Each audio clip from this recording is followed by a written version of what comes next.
السلام علیکم ورحمۃ اللہ وبرکاتہ۔ بسم اللہ الرحمن الرحیم۔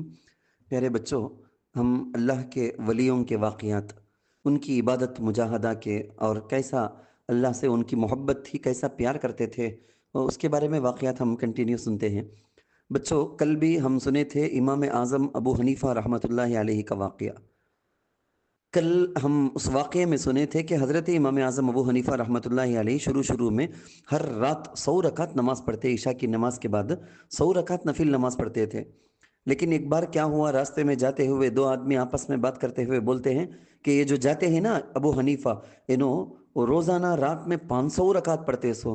تو دل میں خیال آ گیا حضرت کو، کیا میرے بارے میں لوگ اتنا اونچا سوچتے ہیں، میں اتنا کم پڑھے تو کیسا، چلو اب سے میں 500 رکعت پڑھنا بول کو کنٹینیو شروع کر دیے۔ روزانہ عشاء کے بعد رات میں 500 رکعت نفل نماز پڑھنے کی عادت ہو گئی تھی۔ پھر چند دنوں کے بعد ایک واقعہ پیش آیا۔ ایک بار حضرت جا رہے تھے تو ایک آدمی حضرت امام اعظم ابو حنیفہ رحمۃ اللہ علیہ کو دکھا کر بول رہا ہے، یہ جو بزرگ جاتے ہیں نہیں، یہ بزرگ وہ روزانہ 1000 رکعت نماز پڑھتے ہیں۔ 1000 رکعت بچوں، اللہ اکبر! 2 رکعت پر جان جاتی، 4 رکعت پر جان جاتی۔ یہاں تو ہم نے تو اتنی تکلیف، مگر یہاں دیکھو 1000 رکعت کی بات چل رہی ہے۔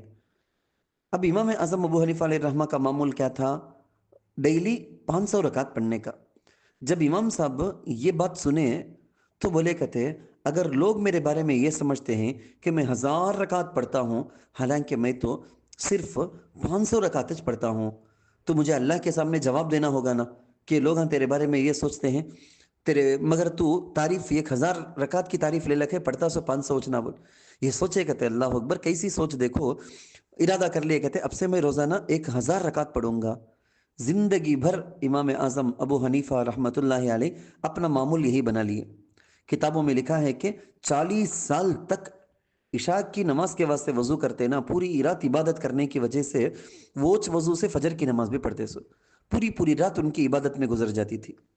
ایک بہت بڑے بزرگ حضرت مرہ بن شرحبیل بول کے ہمدانی، ان کے بارے میں ہے، انہوں بہت بڑے تابعین، قرآن کی تفسیر بہت زبردست کرنے والے، بڑی محنتیں کرتے سو عبادت میں۔